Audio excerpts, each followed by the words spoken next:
एखाद्या सार्वजनिक प्रकल्पाला धार्मिकतेची जोड दिली की तो प्रकल्प जनहिताचा नसला तरी रेटता येतो. या विचारानंच नागपूर ते गोवा या महामार्गाला शक्तिपीठांना जोडणारा महामार्ग म्हणून शक्तिपीठ महामार्ग असं नाव देण्यात आलं.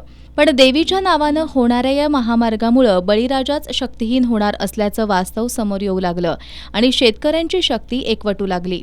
सर्वात अगोदर कोल्हापूर जिल्ह्यातील शेतकऱ्यांमधून शेतकऱ्यांना भूमिहीन करणाऱ्या महामार्गाबद्दल विरोधाचा सूर उमटू लागला. आमदार सतेज पाटील यांनी महामार्गामुळे बाधित होणाऱ्या शेतकऱ्यांच्या व्यथा ऐकल्या आणि शेतकऱ्यांना संघटित होण्याचं आवाहन केलं. त्यांच्या या आवाहनाला प्रतिसाद देत एकवटलेल्या शेतकऱ्यांनी शक्तिपीठ महामार्ग विरोधी संघर्ष समितीच्या नेतृत्वाखाली आज जिल्हाधिकारी कार्यालयावर धडक देण्याचा निर्णय घेतला. समितीच्या या आवाहनाला प्रतिसाद देत आणि शेतकऱ्यांच्या महामार्ग विरोधातील भावना लक्षात घेऊन राज्यातील विरोधी पक्षांच्या नेत्यांसह सत्तेत सहभागी असलेल्या पक्षांचे नेतेसुद्धा मोर्चात सहभागी झाले.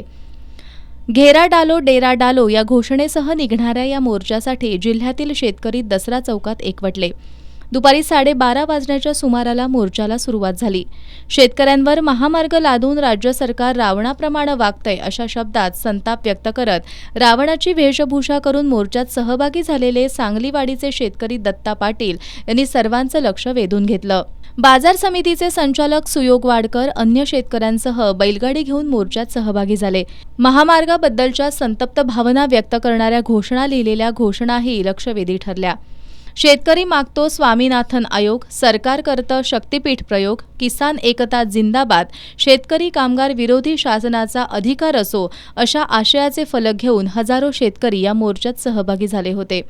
मोर्चात सहभागी शेतकऱ्यांसाठी मोर्चाच्या मार्गावर पिण्याच्या पाण्याची व्यवस्था करण्यात आली होती.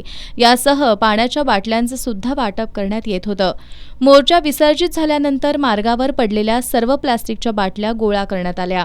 अनेक पिढ्यांचं भरणपोषण करणारी शेतजमीन महामार्गासाठी दिली तर मिळणाऱ्या मोबदल्यातून काही वर्षांची सोय होईल, पण पुढच्या अनेक पिढ्या आपल्याला माफ करणार नाहीत ही मोर्चात सहभागी शेतकऱ्यांची भावना सरकारपर्यंत पोहोचवणाऱ्या या मोर्चाकडे सरकार आता किती संवेदनशीलपणे पाहणार हे बघावं लागेल.